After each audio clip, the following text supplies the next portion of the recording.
All right, how are you going to test this in your office? There's a non-invasive test. They actually sell it as a kit. And what we know about urea, okay, it's called the urea breath test. H. pylori has urease, right? It's one of the few bacteria that does. Now, what they do, this will be your urea. And over here is a carbon. It only has one carbon. They label it with either 13 or 14 carbon. I don't know if you know that. It's pretty harmless. And as I said, they'll sell it to you as a kit. You have it in your office. And all you need is let the person drink this urea. All right? Now, you're drinking urea. Over it, label with carbon. And if the Helicobacter is there, guess what? Use it. You're going to generate ammonia and carbon dioxide. That's the only carbon on urea. So the carbon dioxide is going to be labeled with that 14 or 13 radio label. And what happens to every gas? Enters the bloodstream. You haven't had respiratory yet, but you do know that in goes the bad air and out comes the good air. Yeah. Depends where you live. But usually you blow off CO2, right? Yes. Taking off. All right, and so it's going to end up in your breath, and you just measure it. They just blow into it too, okay? And over time, this is the amount of radioactive CO2. It's called a positive breath test. Look at this. If you don't have H. pylori, you don't have urease, you're not going to generate a radioactive carbon dioxide, right? You're giving a specific substrate. It's going to need a specific enzyme. And the only way you're going to get that radio label in the blood and out of the lung is for have urease. Is that okay? Yes. Again. Why are they? Why bother to label why label the carbon? To be able to identify it. Because you only have natural carbon. You want a specific carbon to detect it, basically. Okay. Let's say you didn't label the carbon. No labeling. Then it could carbon from normal respiration. Yeah, okay. So your Helicobacter will still attack this, right, with urea, and you're going to generate CO2, but it's not going to be labeled. So you can't differentiate. How are you going to tell the difference? You're normally blowing off CO2, right? You'll never be able to tell the difference. Otherwise, there's another test, we'll get to it, lactose intolerance, things like that. They use a breath test as well. Don't forget, as a clinician, you're looking for non-invasive things. There's another way to test for it. You go down with an endoscope, cut a piece of tissue off, culture it. So they have H. pylori. But that's called invasive. You're cutting, the person has to be under anesthesia, you know, all that kind of stuff. Other ones that they look for for antibodies in the stool. That's non-invasive, but it doesn't tell you much. All the antibody tells you is that it was there. Is it there now? You don't know. But it used to be, because you developed antibodies against it, right? But if it's gone, you still have the antibodies. Yes. All right, never mind. But this is a breath test, and you understand how it works? Yes. Are we reviewing physiology and stuff? Yeah. Okay, anything else? Yeah. And someone asked this in the other mail class. They go, that this is urea and it's ready to label. This will be going to all these tissues. And if you have urease, how do you know it's coming from the stomach and H. pylori? Well, humans don't have urease. It's usually associated with. There are some other bacteria that have it, something that causes irritation in the kidney, maybe some fungus. But this particular test, it's not bad for non-invasive. It's like 95% specific and 95% sensitive. So this is used routinely. And it's non-invasive, so it's perfect. If you have someone who complains of ulcers. Another little clinical thing, get used to reading stuff like this. There's a lot of people, clinicians, that study this for you, right? I forget, this is quite a while ago. They're probably killing the bacteria by now. But this is generally still applies, just dark, whatever it is, gray, black, I don't know. That's your control. What does that mean? They're not taking NSAID. These people in the red, they're taking NSAID. We covered NSAIDs just a few minutes ago, right? Yes. That's no good for you, right? Yes. No good for you. All right, so let's say you're not taking NSAIDs and you're H. pylori negative. And I guess there was 149 people that, after they tested them with that breath test, and are you taking NSAIDs? No, I'm not. Okay, just you fall in here. The chances of these, look at how much, what are the chances, percent of the people with ulcers? Nothing, no problem. If you're not taking NSAIDs and you're not infected with H. pylori, chances are you're not going to have an ulcer, right? All right, you're H. pylori positive, but you're not taking ulcers, 20% chance you're going to have an ulcer. But remember, not everyone in H. pylori gets an ulcer, right? But everyone with an ulcer might have H. pylori. But 20% will test. Will have enough. That's what it says here. Patients with peptic ulcer, 20%. All right. Now we're going to NSAID users. These are red line. And of course, you're using NSAID. They test you for H. pylori. You don't have it. All right. Still, because of NSAID, you got 20% ulcer development, right? Use of NSAID. You got both. If you're an NSAID user and they found H. pylori, that's 50. That's a bad number, huh? Half of it going to have ulcers. These actually had ulcers. These are the patients that had 50% of those patients that had both that were consuming NSAID long term, not once every year or something like that for a headache, but for pain, chronic pain, and they were H. pylori positive. Half of them had ulcers. Just a little cute little thing. All right. Do you guys want a break? Yes. Let's take a break. The GI tract smart enough, they compartmentalize. You heard of sphincters, right? Yes. They're placed in places to compartmentalize things. Okay? You're going to have a sphincter between the ileum and the colon because you want to keep that separate. You have two sphincters here, technically, and we'll cover that. And right now, you got acid, and we know about alkaline mucus, right? These arrows tell you, yep, you got two openings. You can go either way. Yes. But the normal way it goes is which way? Yeah. This usually, it'll go that way, but usually it doesn't. But normally it goes this way. And I'm going to deal right now with, they always call it alkaline mucus. But now we know what alkaline mucus means, right? It's mucus secretion and putting bicarb in it, right? Okay, the stomach itself, no problem. Look, the whole surface is covered with surface mucus cells. And you have some neck cells that make mucus too. All right, so these are cells here. This is a gland, and usually they're in the submucosa. Oh, and look at the duodenum, where it normally comes out. You have they call them goblet cells. I guess they look, there's one degranulating right there. How about that? Because they look like a cup or something like that. That's what they call it. But they're mucus cells. But it's not covered with that.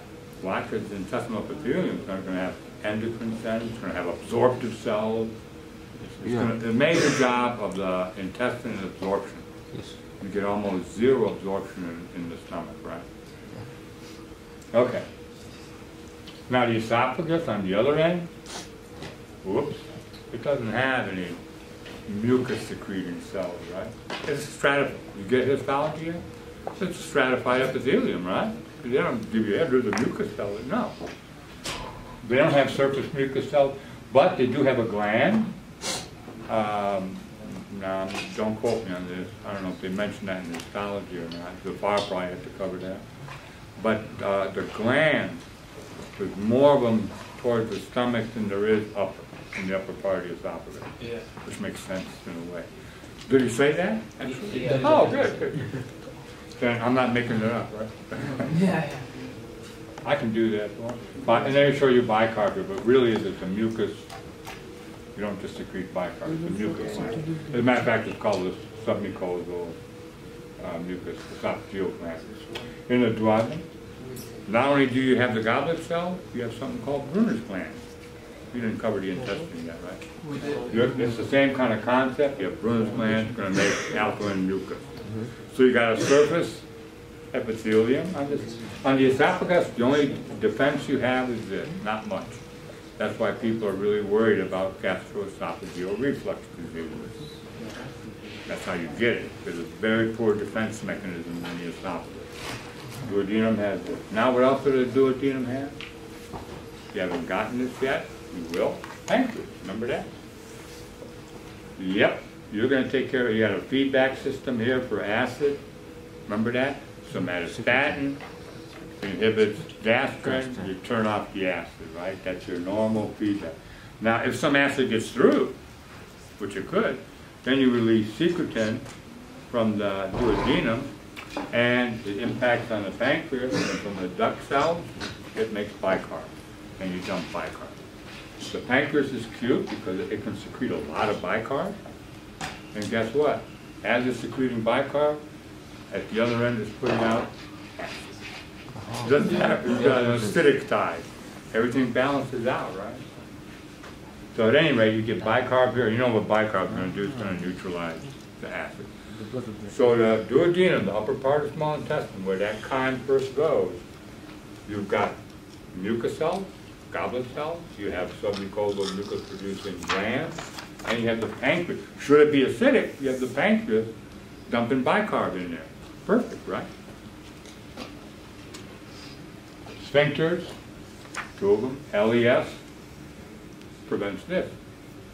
We already know that esophagus doesn't have very much defenses, right? LES is pretty strong. It's got lower, you had that, right? Lower esophageal sphincter. It opens up when you swallow, and clamps shut. As soon as they don't take a chance at this end. And over here you have the pylorus, okay? So you also have sphincters. But over here, you know, we just covered it. Defense systems are pretty good. And so your pylorus usually is to control what's coming out in a way, but you know, it'll open up pretty regularly. Otherwise you can't empty, right? But the LES, that can be a problem. And I think you've covered it. Gastroesophageal reflux disease. It's called GERD. All you have to do is Google GERD. They'll tell you about it. And that's kind of that's what it looks like if you had an endoscope. Take a picture. By the way, and now they still use endoscopes, but you know what they're doing now? Everyone follows technology. They take a pill. A pill with a camera in it. And it sends back pictures. You swallow it, sending back pictures of the inside of your teeth. Wow. But anyway, this is what it looks like. Not too good. It should be all nice and pale, but it's red. Irritated like that. Now, you know how it's working here. They're showing you this, and then stomach contents refluxing back, and this, because of the acidic nature of it. And obviously, whatever atom is, that's responsible for the picture. All of us have this experience or episode every once in a while. Heartburn, did you ever hear of it? Did you ever have it? Yes. Most have it, okay? And this is, again, the same thing with the NSAID thing. But have you ever heard that term, everything in moderation? Hey, come on, let's relax here. You're going to have gastroesophageal reflux. You eat I don't know, whatever triggers it for you. Spicy pizza, something else, eating too much at night, I don't know what. But you'll get some reflux, okay? That's going to irritate it enough that you feel it. Remember, a lot of the things in your GI tract, you don't even know, well, maybe you're not processing a meal now, but after breakfast, your GI tract was busy. You don't even know. You're just going, oh, I got a class here. You let your GI do it. But you get a reflux, and you know about it, because you call it heartburn. It's enough to send a signal to your brain to say pain. And we know what pain is. Something's wrong. That's how we learn things, you know, like a little child sticks his finger in the fire. He learned it because of pain. He's not going to do it again. He didn't learn it because, I'm going to watch out for that color. It's like, that's hot, right? Pain. If he didn't have pain, what's the problem? Just pick the fire up, put it in your pocket. But you know what I mean? That's your system telling you something's wrong, right? Don't do it again, whatever. All right, now gastroesophageal disease is when this has happened chronic, very often. And almost all the people that present with GERD, I mean, there's ways of diagnosing it, and a lot of it is, and what you're going to do for GERD, stop the acid if you can, okay, proton pump inhibitor. But anyway, the people that have it very often, and it says here pressure, if This makes sense. If you have a weak sphincter, you're going to have more problems than if you have a strong sphincter. Now, if the LES pressure, I think the average is around 30. I don't know what Muhammad told you guys. Somewhere, anywhere above 10, you're going to be within a normal 15, 45 millimeters of mercury. If he asked for a pressure, use his numbers. I'm sure they're pretty close to these. But the pressure, that means it's tight, right? If it's generating a lot of pressure, you know, if you clamp down on it, then you're generating 1,000 millimeters of mercury, right? So this sphincter, the people who have it, then you can easily measure. I showed you manometry, right? I think they can measure the pressure there. And if it's really weak, they'll go, ooh, you got a problem. That's one of the first things they'll do. Yeah? But with the gastroesophageal reflex, the stomach tells the esophagus to relax. This is just normal. I'm not normal. This is a person is walking around with a weak sphincter. You can probably imagine they'll probably have more experiences of heartburn than someone who has a strong sphincter. Are you following me? Or it won't take very much for him to experience heartburn compared to someone who has a strong sphincter. So it's coming up from the stomach into an unprotected esophagus. All right? The acidic content. Well, it also depends on how acid it is, and pepsin comes up. Right now they're working on the role of pepsin, even as high as the oral pharynx region. They think that even though it's neutral up here, the pepsin survives and has enough activity to cause damage. That's the latest on that. Nobody suspected that before.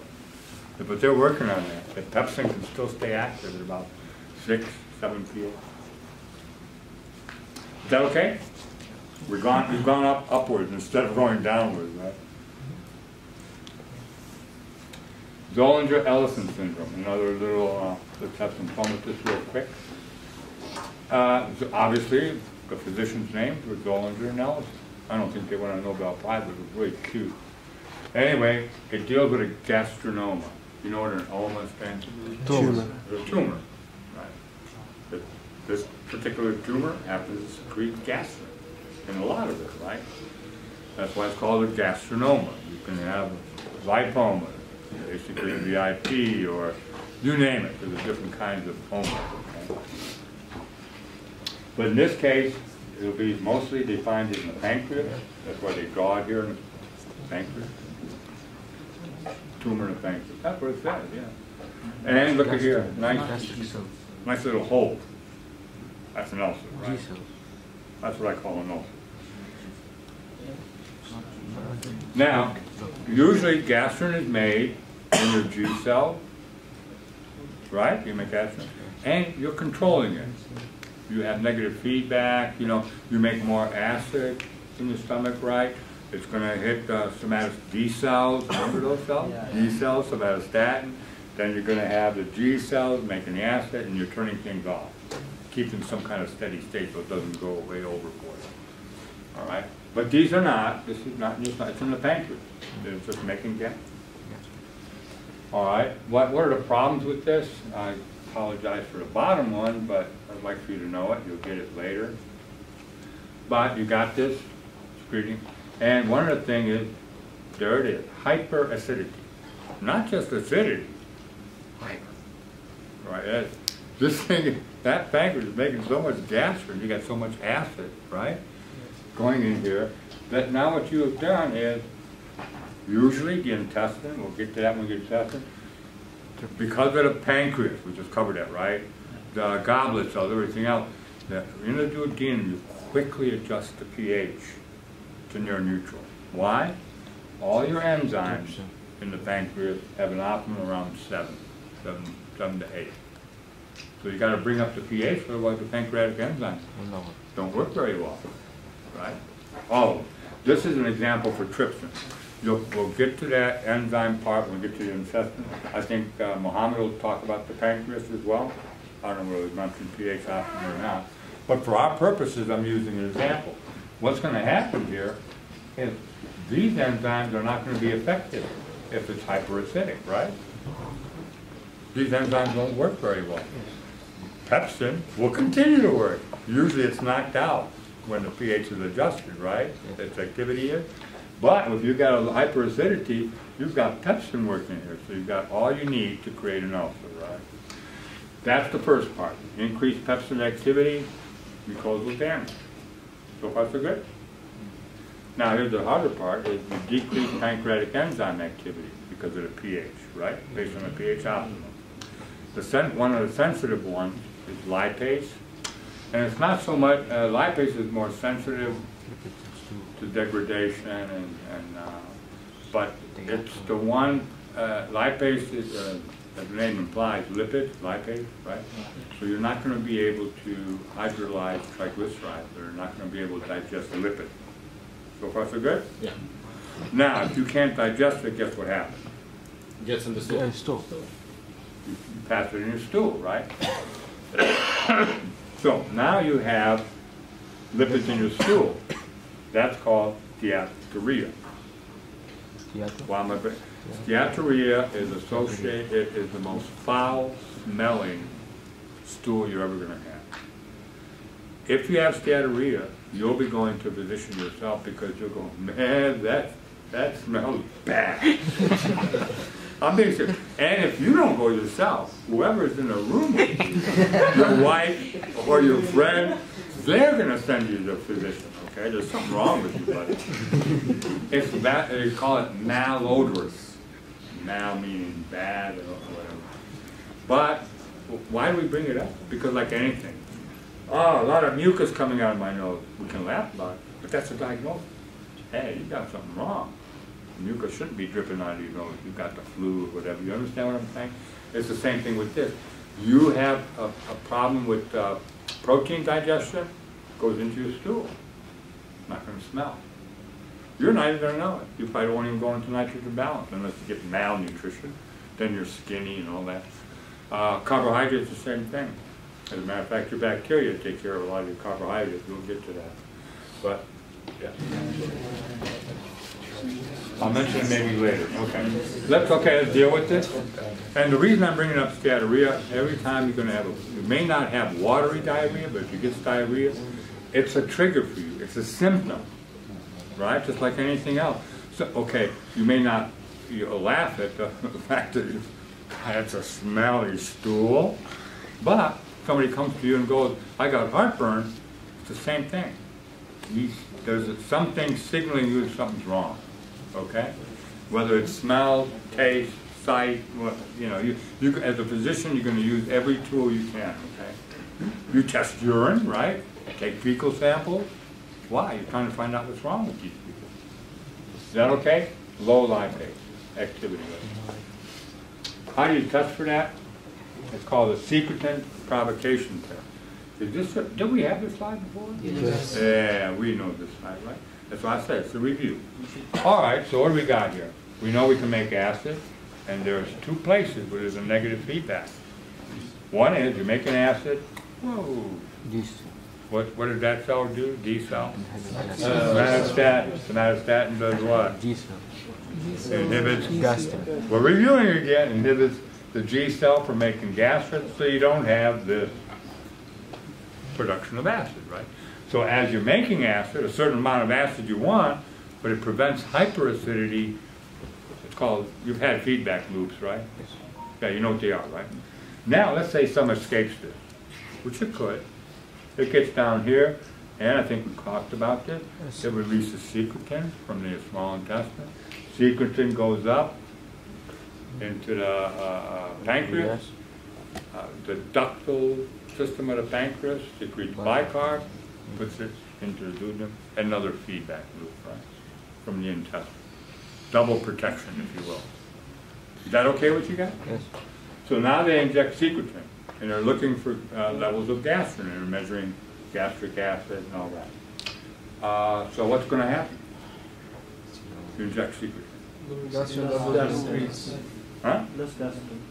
Well, you're using it as a test whether this person has Zollinger-Ellison, because you know it's an ulcer. Plasma gastrin is going to go up or not change. They go, wait a minute, what did we just learn? What is secretin supposed to do? Decrease. It's supposed to decrease gastrin, right? No, only from the G's. So what does that tell you? If you all of a sudden you inject secretin, and you can buy secretin, well, it's obviously it's for the cat. Anyway, what was your question?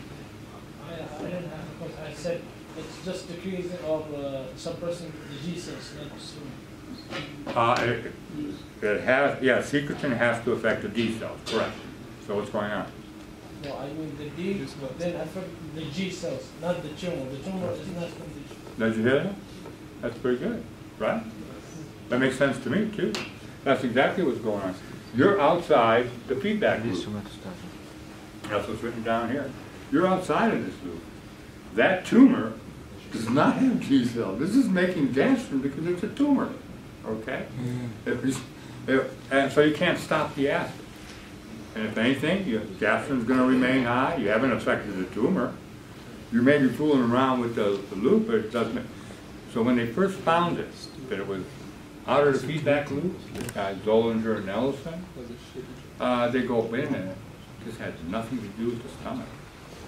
They went looking for something that was making this gastrin. Then they found the tumor.